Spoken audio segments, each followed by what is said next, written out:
Hello, everyone, and welcome to the inaugural episode of the SPARTIE Lab podcast. I'm Dr. Rabindra Ratan. I'm excited to be joined here with Dr. Rachel Kowert, a prolific scholar of video game research, someone I've known for a long time. Rachel, you have a YouTube channel, and you'll be posting this as well there? I will, yes. So if everyone wants to see our faces as well as our voices, they can check it out there. Nice. I hate listening to podcasts where they delve too much into the social kind of banal details of their lives. But look, can we just talk a little bit about our history? Do you remember the first time we met, Rachel? Was it when we toured Valve? That wasn't the first time we met, but that's like my first real good memory. Exactly. Yeah. So we've known each other from conferences, and then Rachel, I think you noticed that I had someone on my LinkedIn who worked at Valve, Mike Embender, who's a psychologist there, and you said, "Oh, we're going to be in Seattle for this conference. Should we go to Valve?" And I thought, "Whoa, that's an awesome idea." So we did. They toured us. What was that tour like? I just remember lots of computers and there were lots of computers, lots of monitors. We got swag bags. It was really fun. Yeah, that was great. It was is I guess a perspective on the games industry you don't get often. Mike Embender being the first in-house video game psychologist. I don't know. Are there more now? There must be more now. There are more. Well, I know Valve has at least one other now. And I believe other companies are hiring psychologists. That's what I hear through the grapevine. Absolutely. Yeah, it's a smart move, right? Because games are psychologically impactful and engaging, not just from a kind of get more eyeballs perspective, but also maybe to monetize in different ways, or to make games that are just better or more interesting, or maybe better for people's health. So yeah, I think the perspective of psychology in the game context is very valuable, and you are clearly an expert. You've written multiple books and many articles.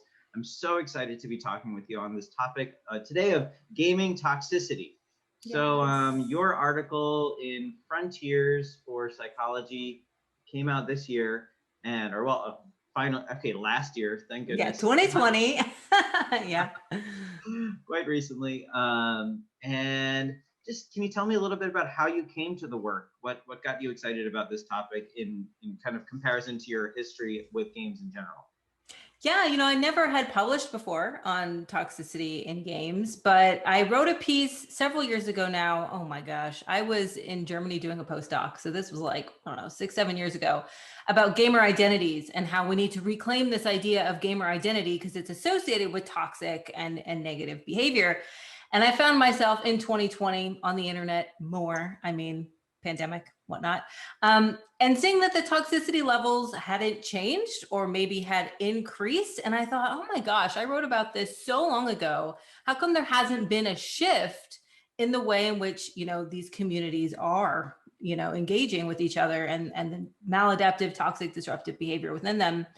So when I started kind of digging through, well, let's see what's been published recently, I realized we really needed an overarching theoretical piece to bring all this stuff together. Because there was an article here and an article there, and this one would talk about motivation, and this one would have a classification system of 3 behaviors, and then this one would have 7. And I was like, okay, we got to figure out how to put it all together so we can have a shared language and move forward in figuring out and solving, basically, dark participation in games, which is the title of the article. So that was my motivation. Yeah, dark participation in games kind of becomes the umbrella term instead of just toxicity, which is maybe more narrow. Dark participation includes a wide range of behaviors that are not necessarily toxic as we traditionally refer to them, but certainly kind of within that schema. So did you find it was easy to discover your framework here, or did it take a while? Was there a lot of research to dig through? Yeah, there was quite a bit of research to dig through, but honestly, not that many taxonomies. Because what I wanted to do is find who's made taxonomies of what these behaviors are and make one big one, was basically my goal, and it's basically what I do in the paper. But I found that I would say more than half the papers I saw just said, we measure toxic behavior in games, and how they measured it, who knows? What behaviors, who knows? They were a lot of general questions, just like, do you experience toxicity in games? And that's not a good way to operationalize, as you and I know as researchers, what we're trying to measure. So in the end, I think there was only maybe 4 or 5 papers that had actual listed behaviors like, trash talking or doxing or whatever it might be. So I grabbed all those, and I also kind of polled the community, like, what would you consider, behaviors that happen in games? And that's how the taxonomy was born. Great, that's great. Yeah, it's good science you're doing here, and good shoulders to stand on. A paper that I plan to use into the future in my work in this area. But I think for this podcast, I think the biggest question that some people who tune in might be interested in is, well, what can we do? And your article has a section at the end on moving forward. So I don't want to assume that you remember everything in your article. I've got it up in front of me, but yeah. But just kind of based on your best impressions. Yeah, what do we do as a community or as individuals? Generally speaking, I like to say it's top up and bottom down. If we're going to combat toxicity, it's such a big thing to combat in games. We have to do it from both ways. So from top down would be industry-driven initiatives, things like better reporting tools, for example. But bottom up, there's this saying from Tanya DePass where she says, be the accomplice, which is rather than be, the advocate or be the wingman. Be the accomplice, be an active participant in disturbing this behavior when you see it. And I do want to throw this question back at you, because I know you published a paper in conjunction with Wired where you found that Black Lives Matter participants were more likely to combat toxic behavior in video games. And you found it around 20%, which was an improvement, right? And what we normally see on how often people actively engage. So the question here is, how do we get people to actively engage and fight toxicity from the bottom up when we know from other research, like from Christy Cook from the New Jersey Institute of Technology, she's done work in this area, that people stepping up is very effective at reducing the behavior. Yeah, the upstander effect, right? As opposed to being a bystander. Bystander, yeah. Exactly. So that's I think the conclusion that that I focused on in that Wired article. And I think it's the best message to convey to the public. Like you said, top down games industry, they know this is an issue and they're working on it. And certainly lobbying is important in that regard. But from the bottom up, I've seen some community initiatives, the Raising Good Gamers initiative, which is designed to kind of work with youth in the community and talk about creating norms for participation, non-toxic participation. But I actually, when I was reading through their materials, I didn't see as much focusing on upstanding. And I guess we need to just get into the literature on bullying and online harassment, right? Like, this is part of a larger issue of that type of behavior. So do you think there are, though, like maybe there's a bottom down, top up kind of compromise where can we create structures in our communities, either through the game companies or through social media, that kind of reward or encourage upstanding?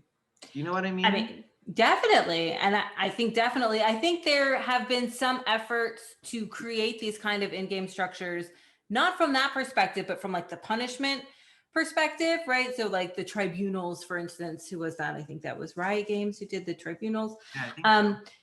But we know from classic psychological research, right, like that prisons aren't very good at rehabilitation, right? There's a lot of recidivism, and that's because you're punishing the behavior versus, providing rewards for good behavior. So I think that collaborations between the industry and academia, which I always push for, especially in game studies, because it's so important, could help develop these rewards or these, little carrots on a stick that provide something for people who stand up to toxic behavior. And it's a win-win for everyone, because I did a talk in early 2020 to a group of like 13-year-old girls who love esports, and it was so great. But when it came to question and answer, they were talking about toxic behavior. And I was like, oh, well, you know, the first thing you should do is use the reporting tools, which is always my go-to first answer. And they all rolled their eyes and said, why would I do that? That doesn't work. And it broke me. It was so sad. And they were like, I won't play certain games because I know it's so toxic. And I would love to play that game, but I can't because I know how it'll be if I go in that environment. So it's really important. And I think it can be developed. I haven't yet seen it be developed, but I think, you know, the potential is there. Yeah. That's a great anecdote. Allow me to tangent for a moment to an argument that I've made in some other research, and tell me what you think about it. So we've got this great evidence that, of course, games might have some negative effects. Violence and aggression is very minor, if at all, but overuse is certainly a problem. But focusing on the positive side, we've got these amazing kind of motivational, spatial rotation skills, persistence in challenges, etc., things that are related to success in career fields and STEM fields in particular. And certain games are better than others, right? Games that involve fast-paced kind of decision-making, puzzle solving, etc., are better than others. And often those games are toxic. And so those 13-year-old girls who aren't playing those games are in some ways deprived of an entertainment-oriented yet still educational and enriching experience. And so I argue that in some ways toxicity in gaming is a cause for gender disparity in career fields. But so I have to say something. Wait. Please, tell me. I've never heard anyone say that, and I think it's brilliant. Yes, I 1000% agree with you. Okay. I've never heard that before. How do we get evidence for it, though? That's the hard part. How do you get evidence for it? Well, I mean, I think the evidence is there. I'll tell you what to do, Robbie. You want me to tell you what to do? You need to write a theoretical paper drawing on previous research that shows that playing games can contribute to the development of STEM-related skills, which we already know. Yeah. We know that toxic behavior disproportionately affects female players. Yep. There's your paper. You're welcome. Yeah, but so there's a paper. Now let's throw that in a grant proposal. It's in a grant proposal. We've made this argument. I love this argument because I think it's a great argument. But then where do we get data? What empirical evidence for this argument do you think we can come to? I think that what we need is an industry partner in which we can acquire chat logs and demonstrate how toxic behavior is impacting and ostracizing a specific group of players from these games that you mentioned are better than other games. So it would be like tapping into like the Minecrafts versus the League of Legends. I don't know how many 13-year-old girls play League of Legends, maybe a lot, I'm not sure.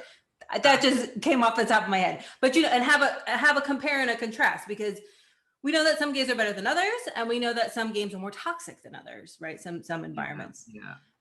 You have to have industry partners for any of this. I mean, it's a great idea, and I think that tying it to the bigger picture of STEM is really important. Yeah, I think so too. I mean, they hire a bunch of STEM people to make the games. Yeah. I mean, careers in the future. I went to this dinner, super random, at South by Southwest several years ago, and they were talking about the automation of jobs. Like, the last jobs to be automated are going to be the STEM jobs. So it's very important. Oh yeah, absolutely.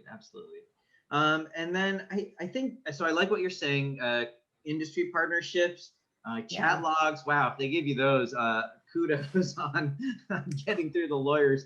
It can be anonymized. Here's the thing though, I speak to many people in the industry. I've yet to get chat logs, but they can be anonymized very easily. Like, they don't need to be tied to any personal identifying information.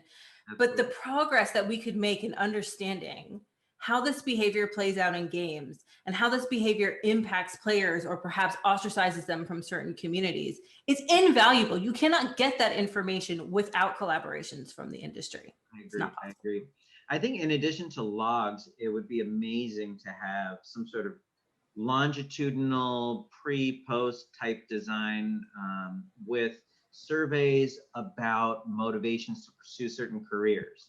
Like, let's say we get them at age 12 right as they're entering that very formative gender identity stage. And then we check what games they play. I mean, pie in the sky, unlimited resources. We watch what they play for the next 5 years. And then we say, what do you plan to major on as you're applying for college? And even we could go even longer. That would be an amazing study. Maybe we should write that grant together. You know, though, we could do that without industry partners if you went through the extra step of getting parental permission and you went through the schools. Because when you're tying it to STEM and long-term education plans, and we know that games are the #1 source of media entertainment for everyone, pretty much all age groups up to 40, like everyone and below. It's important to see what role are games playing, and you could even ask questions about like what kind of games you're playing, or how are you avoiding certain kinds of games, and then ask about their career choices through an educational perspective. So we can do that. Let's do that, Robbie. I'm on board. Let's do that. I've been thinking about that ever since I started this journey with the toxicity article with Wired. So, and you mentioned that, that's really amazing. And you know Cecilia Danastio, am I saying it right? I don't know, but I know her. She's awesome. She does their games reporting. She's worked with you. She reached out to me about this question of whether toxicity was increasing due to the pandemic. Were people more frustrated? We threw together this survey. I think it was a first for her and maybe Wired. So it took a little while to get through the lawyers. And it turned out the hypotheses were not supported at all. But coincidentally, it was around the time of a lot of focus on Black Lives Matter. So like you mentioned, people who said they supported Black Lives Matter also reported being more willing to stand up against toxicity in gaming. But it's still, so there's a strong correlation there. But at the same time, actually, the average was higher for supporting Black Lives Matter than saying you stand up against toxicity in gaming. Why is it easier to stand up for Black Lives Matter than toxicity in gaming? Maybe jump into some theory here. We're doing theory last, as opposed to as opposed to first. It's supposed to be the foundation, Robbie. It is. I know, exactly. But for a podcast, what do you think? It can be backwards. I mean, I gotta say, I'm putting all my eggs in the basket of bystander effect. There's so many other people present. For those who don't know, bystander effect is the idea that individuals are less likely to engage and offer help if there are other people around. So if you're in a space in which you see somebody negatively harassing somebody else in a game and you don't necessarily know that person, you're just gonna ride on by on your mount and be on your way because it's not impacting you and you figure there's other people present. I think the other issue too, which I wanted to bring up with you because I'm interested in your thoughts. We talk a lot about dark participation and toxicity as kind of like this amorphous blob, right? But there is such a spectrum. So if I see somebody trash talking, I might interpret that as they know each other and they're having a good time, or they're just giving each other, haha, like little elbows or whatever, versus, actually witnessing and seeing harassment. And I conducted a study recently, it's not yet published, but the amount of people who see the more extreme spectrum is much lower, right? It's like 2-3% are maybe witnessing this kind of behavior versus like 50% is witnessing trash talking. So it's also kind of blurry, like, where do you draw the line? Like, I didn't say anything when I saw this other guy being like, you're a jerk and I didn't capture the flag because you suck. And then you see something maybe like hate speech or discriminatory speech or racially based hate speech. Like, well, I didn't say anything before, so maybe I'm not going to say anything now. And I don't know these people and there's other people around. So. Okay. So right, that's a lot. That's a lot of elements there. But there are many elements. Yeah. So there's the bystander effect. There's a large crowd. You feel like your voice doesn't matter. At the same time, there's kind of a consistency effect if you didn't say something previously. Now, thinking about those two things in the context of a movement like Black Lives Matter, of course, it's not as kind of recent in the zeitgeist in some ways. Now it seems like there's more conflict as opposed to now other things are burning down too. Exactly. But yes, it's a different protest movement we're focused on. But the bystander effect with Black Lives Matter maybe was overshadowed by the kind of crowd temperature, like so many people were involved, so it felt more like a cultural movement that you should be a part of? Yes, I would say too, that's a very good point. It was and remains a cultural movement. Of course. And it's hard to ignore the facts that drive that movement. And I think also too, there's something to be said about the difference between real life violence and crime and murder of people as compared to verbally based online, witnessing of experiences, right? Absolutely true. Absolutely true. Yeah. The micro to the macro in some ways. Yeah. And so then it's not surprising. I mean, making anti-toxicity a cultural movement at this point, from my perspective, seems like a difficult challenge, right? It's to embed it's that ingrained. I mean, I have read commentary from some researchers in the field whose names elude me at the moment, saying that it's been so long, it's part of gamer culture now. Like, oh, gamer culture, oh, it's toxic. Like, it's just dismissed at this point. Yeah. But we will not give up.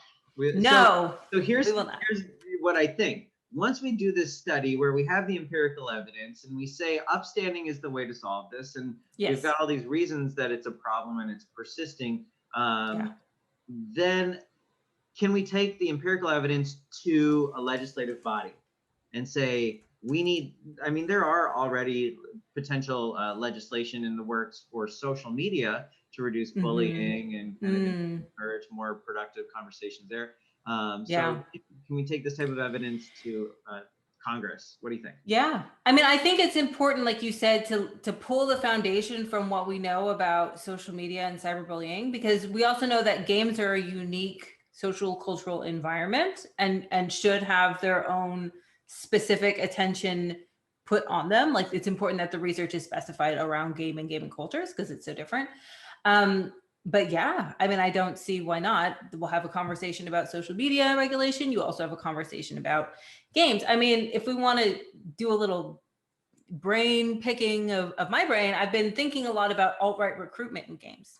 And so that's a whole separate thing, right? So if that's happening in games in a way as a special ecosystem, it's also happening on social media, but in different ways. So it's like these things need to be treated as separate but similar, right? Will it freak people out? Will it make people nervous or scared to have regulations that kind of limit or at least censor, or not necessarily censor, but surveil a speech in games? Of course. People won't even wear a mask at the grocery store, Robbie. I mean, come on. People are, of course, but I think there's ways of doing it. There's automated processes that can be developed and put in place. So it's not like, it's not like I joke that my Google Home is always listening to me. I mean, I guess it is technically always listening to me, waiting for me to say like the keywords, but it's not like always on. I feel like it'd be like the same kind of thing. Like, it's only going to regulate you if you're doing something you're not supposed to be doing. Yeah. Okay. Well, I think that's a good note to come to a close on. Podcasts are terrible when they're too long. So I agree to that in this SPARTIE Cast. Is that what we'll call it? But anyway, thank you so much. Before we close out, though, we have two wonderful research assistants here, George McNeil and Connor Bird. Do you guys have any questions for Dr. Kowert? And sorry, I'm putting you totally on the spot here. You can edit this out. It's okay if you don't. This might be a poorly worded question, but I do. You want to see your video too, George? I want to see the mustache. Sure. Hello. So my girlfriend and I actually have just been listening in, and we were talking about the styles of games that really facilitate these types of behaviors, which you both briefly touched upon. And I mentioned that, I've seen it more in competitive games and very rarely in cooperative type games. But I was wondering if either of you noted any sort of further distinction beyond that, like a breakdown, what sort of, like if it's a larger scale competitive game versus maybe a smaller team competing against one another, like where you might see that sort of toxic behavior arise. I don't know if that makes sense. Yeah, I mean, I've seen in the research literature, like you mentioned, that distinction between competitive versus cooperative. So there tends to be more toxicity in competitive games. But again, if you look at the spectrum, it tends to be more like trash talking, for instance, in competitive games.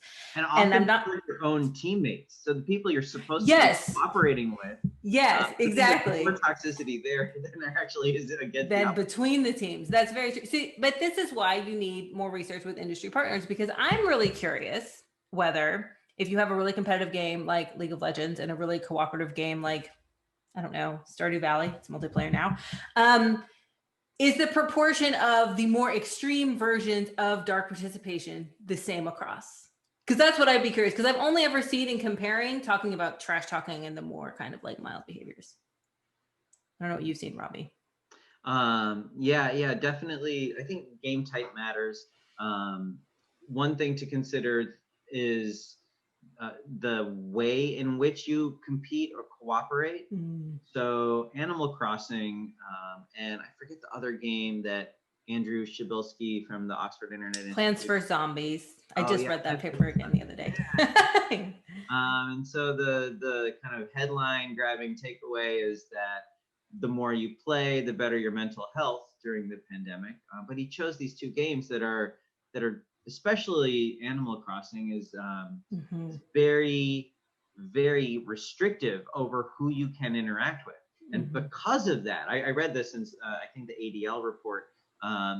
Because of that, the toxicity is essentially squelched, right? You don't have interactions between people who don't have a shadow of the future, right? Reputation doesn't matter. So, and of course, the activities aren't very, I guess, violent or aggressive either. So for that reason, it makes sense that they found the more you play associated with more mental well-being, but in other games that might not be the case. So George, it's a really good question. It is a really good question. And I'd love to see that replicated among, like more competitive. I mean, there's also sublimation effects. We could also see the same, like playing more League of Legends could be good for your well-being, but just for different reasons, perhaps. Yeah, absolutely. I would expect that too. But it could be better and worse depending on. Right, it depends. Yeah. I mean, some of the statistics from these reports that after exposure to toxic encounters, people have suicidal thoughts. It's like 1% to 2%. It's a small percent, but there are a lot of people who play games, right? So or experience major depression because of it. That's a really heinous outcome of gaming. It is. Sad. It is. Connor, do you have a question, or are you happy to not? Here, I think I might just have one quick question. Yeah. So again, I guess I'm just curious, maybe, I've maybe like the toxicity, maybe in less like actual like competitive or games playing with other people, but like the discussion around games or the communities that arise, like, is that any similarities or differences with the toxicity in that? That's a good question. Yeah. I mean, I can't think off the top of my head of a study that's looked at that, but I imagine they would be like Discord groups would be equally toxic as like actual in-game chat. Have you seen something about that, Robbie? No, that's a great question. It's a great question. Research project. Don't read the comments. They're all comments. Yeah. And I think, I would expect in some ways. So you're talking like meta game type of discussions, right, Connor? So I wonder if it's meta toxic, like, or maybe not. Well, I mean, some Reddit forums, kind of. Definitely 4chan if you're talking about games. Oh, don't go on there. Yeah. Probably Reddit too. That's a topic no one's studied yet, Connor. So if you're interested in that, you can poke around. For sure. Your research here at the SPARTIE Lab, the social and psychological approaches to research on technology and interactive environments lab, or I think that's our acronym. I haven't said it in a while. We changed it a couple of times. Anyway, Dr. Kowert, Rachel, so nice to chat with you on this topic. Really appreciate it. Your energy is excellent. I'm glad that we both kind of got a little formal during the pandemic. I brushed my hair for you in quarantine, Robbie. That's a big deal. Thank you so much. And I'm happy to continue the conversation through whatever, maybe a grant proposal is a good output. Yeah. Sounds great. Thanks for having me. Absolutely. Bye. I'm just going to Bye.